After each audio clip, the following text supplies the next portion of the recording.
Hi, I'm LaDonna Slade, and you can tell I got the whiteboard behind me, and I'm so excited because we're going to work the word today, yet again. But I'm not going to move out of your way so you can see what's there until we talk a little bit.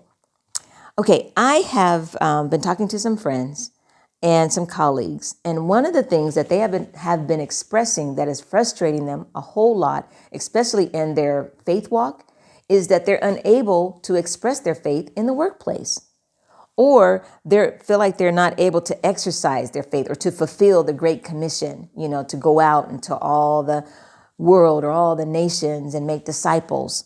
And it can feel like that they're not honoring God in what can be considered, the largest field to be able to honor God in, which is the workplace. However, I think we've missed something in that. Actually, I know we've missed something in that. Because if we take a look at Galatians, I didn't want to tell you guys that first off the gate like that. I wanted to drag it out some more. But anyway, there is a way. There is a way that you can exercise your faith in the workplace. Na, na, na, na, na. Yes, through the fruit of the Spirit.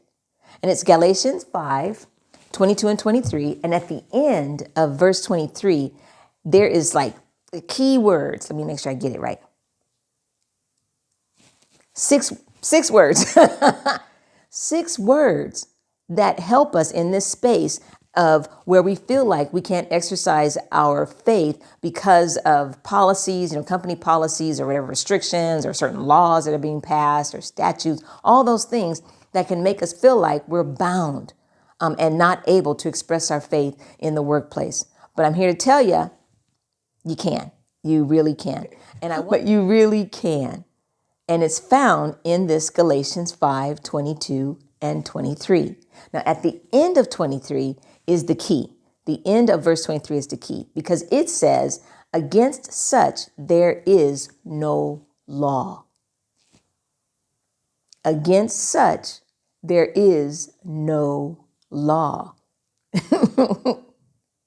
Okay, and we're not talking about biblical times law. We're talking about law today. There is no law against what the word says. And so if there's no law against it, we can use it, especially since it comes from the Spirit of God. Let me make sure I get my pointer right.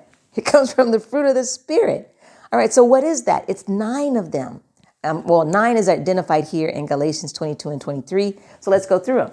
Love, joy, peace, long-suffering, kindness, goodness, faithfulness, gentleness, and then finally, self-control. Tell me, which of these can you not do in your workplace?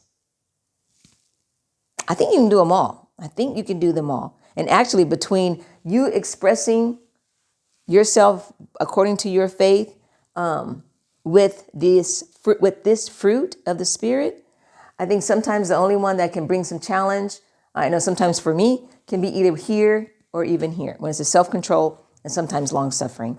Because we all know people in the workplace can challenge you. They can really challenge you.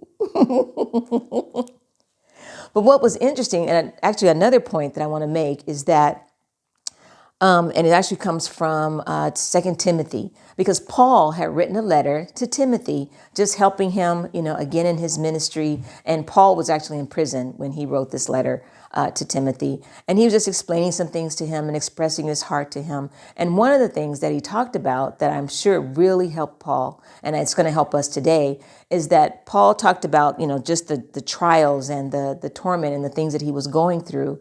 And he likened it to, even though he's in his ministry, he was still able to just continue to press on or press in, even though he was in chains. But then he goes on to say, but the word of God is not chained. Yow! That blessed me. Oh my gosh. The word of God is not chained. The same thing. Against such, there is no law. There is no law.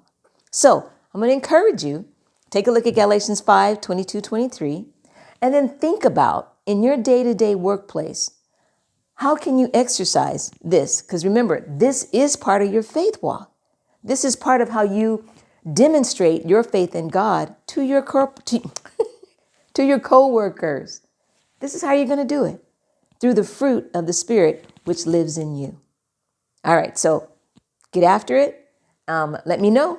I'm curious to know how you're able to exercise your faith, or what has been the result of you exercising the fruit of the Spirit in the workplace. All right, I'll see you next time.